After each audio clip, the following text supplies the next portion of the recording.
శ్రీ మహాగణాధిపతయే నమః. ఈరోజు మనం 2024వ సంవత్సరం సెప్టెంబర్ నెల రాశి ఫలాల్లో భాగంగా మేషరాశి వారికి ఈ మాసం ఎలా ఉంటుందనేటువంటి అంశం గురించి తెలుసుకోవడానికి ప్రయత్నం చేద్దాం. అశ్విని భరణి కృత్తికా పాదం మేషం అంటారు. అంటే అశ్విని నక్షత్రం 1 2 3 4 పాదాలు, భరణి నక్షత్రం 1 2 3 4 పాదాలు, కృత్తికా నక్షత్రం 1వ పాదం వరకు ఉన్నటువంటి నక్షత్ర పాదాల్లో జన్మించిన వాళ్ళందరినీ కూడా మనం మేషరాశి జాతకుల కింద పరిగణిస్తాం. ఈ మాసం గ్రహగతులను కనుక పరిశీలించినట్లయితే వృషభంలో గురుడు, మిథునంలో కుజుడు, సింహంలో రవి బుధులు, అలాగే తులలో నీచబట్టిన శుక్రుడితో కేతువు, అలాగే కుంభంలో శని, మీనంలో రాహువు సంచరించడం అనేటువంటిది జరుగుతోంది. వీటితో పాటుగా ఈ మాసం రవి బుధ శుక్రులు వారి వారి స్థానాల్లో మార్పు చెందడం అనేటువంటిది కూడా జరుగుతోంది. ఇవన్నీ కూడా ప్రధానమైనటువంటి ఫలితాలను నిర్దేశిస్తున్నాయి. ఈ గ్రహ గతులను కనుక పరిశీలించి చూసినట్లయితే అధిక భాగం మేషరాశి వాళ్ళకి, అన్ని రంగాల వాళ్ళకి అద్భుతమైనటువంటి శుభ ఫలితాలు గోచరిస్తున్నాయి. ఉన్న రాసులన్నింటిలోకి కూడా మేషరాశి వాళ్ళకి మంచి శుభ ఫలితాలు వచ్చేటువంటి అవకాశాలు ఈ మాసం సుస్పష్టంగా గోచరిస్తున్నాయి. మరిన్ని శుభ ఫలితాల కోసం కొద్దిగా కొన్ని రకాలైనటువంటి పరిహారాలు చేసుకోవాలి. అవి మీకు మీరుగా ఇంట్లో చేసుకోవడానికి వీలుగా, అలాగే ఓపిక ఉన్నటువంటి వాళ్ళు, ఇంట్రెస్ట్ ఉన్నటువంటి వాళ్ళు సరైన సాంప్రదాయమైనటువంటి పద్ధతిలో చేసుకోవడానికి వీలుగా కొన్ని పరిహారాలని ఈ వీడియో చివరిలో మీకు ఇవ్వడం జరుగుతుంది.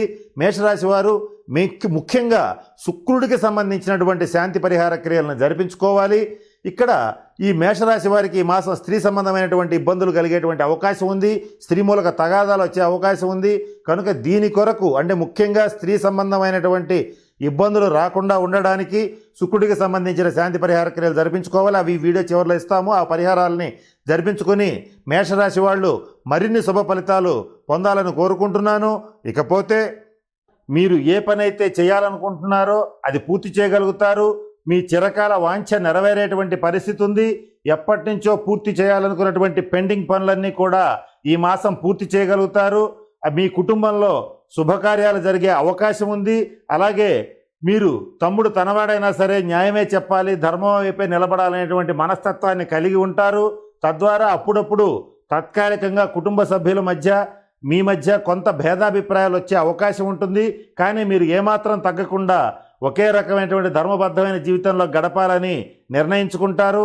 అనవసరంగా నోరు పారేసుకోవటం, అనవసరమైనటువంటి విషయాల్లో తలదూర్చటం, ఇటువంటివి రాకుండా చూసుకోండి. ఇవి వచ్చేటట్లయితే చిన్న చిన్న విషయాలు కూడా కుటుంబంలో పెద్ద భేదాభిప్రాయాలకి దారితీస్తాయి. ముఖ్యంగా తల్లిదండ్రులతో కానీ, జీవిత భాగస్వామితో కానీ విభేదాలు వచ్చే అవకాశాలు గోచరిస్తున్నాయి. మీరు సహజ సిద్ధంగానే సూటిగా లౌక్యం లేకుండా ప్రదర్శిస్తారు. అంటే మీకు లౌక్యం తక్కువ, డైరెక్ట్గా ఏదైనా సరే ముఖం మీద అనేయడం అలవాటు ఉంటుంది. దీనివల్ల కొన్ని ఇబ్బందికరమైన పరిణామాలు వస్తాయి. కనుక ఈ మాసం కొంచెం మాట్లాడేటప్పుడు ఆచితూచి మాట్లాడటం అనేటువంటిది ముఖ్యంగా చెప్పదగిన సూచన. ఇకపోతే ఈ మాసం ముఖ్యమైనటువంటి బాధ్యతల్ని సునాయాసంగా పూర్తి చేయగలుగుతారు. పెద్ద పెద్ద పదవులు వరిస్తాయి. అయితే పొగడతలకు గనక లొంగిపోయేటట్లయితే కొంత ఇబ్బంది పడతారు. అనవసరంగా మోసపోవటం అనేటువంటిది జరుగుతుంది. ఈ విషయంలో మేషరాశి వాళ్ళు జాగ్రత్తగా ఉండాలి. అనవసరమైనటువంటి పట్టుదలలకు పోవద్దు, ధన నష్టం కలుగుతుంది. ఏదైనా సరే ఘర్షణపూరితమైనటువంటి వాతావరణం ఏర్పడేటట్లయితే కొంత సామరస్యంతో పరిష్కరించుకోండి. కోర్టు కేసులని అనవసరమైనటువంటి పట్టుదలకి పోయేటట్లయితే ఆర్థిక పరమైనటువంటి అంశాల్లో కొంచెం ఇబ్బంది పడే పరిస్థితులు గోచరిస్తున్నాయి. సమాజంలో ప్రముఖులుగా మీకు ఒక చక్కటి గుర్తింపు లభిస్తుంది. జీవిత భాగస్వామి ఆరోగ్య విషయంలో జాగ్రత్త వహించండి. స్త్రీ మూలక తగాదాలు రాకుండా చూసుకోండి. చక్కగా పాజిటివ్ దృక్పథం పెరుగుతుంది. మీరు చేసేటువంటి పనులు ఏవైతే ఉంటాయో ఒకేసారి మల్టీ టాస్క్ చేస్తారు. అంటే 2 లేదా 3 వృత్తుల ద్వారా ఆదాయ మార్గాల్ని పెంపొందింపజేసుకుంటారు. తద్వారా ఆర్థిక అభివృద్ధి అనేటువంటిది కలుగుతుంది. శుభకార్య పరంపర అనేటువంటిది పెరుగుతుంది. కనుక ఈ విషయాలన్నింటినీ దృష్టిలో పెట్టుకొని మేషరాశి వాళ్ళు మరింత పాజిటివ్ దృక్పథంతో ఈ మాసం ముందుకు దూసుకువెళ్ళవచ్చు. ఇకపోతే ఈ మాసం మేషరాశి విద్యార్థుల విషయంలో విద్యాయోగం చాలా బాగుంది. విద్యార్థులు అనుకోని ఫలితాలను సాధించగలుగుతారు.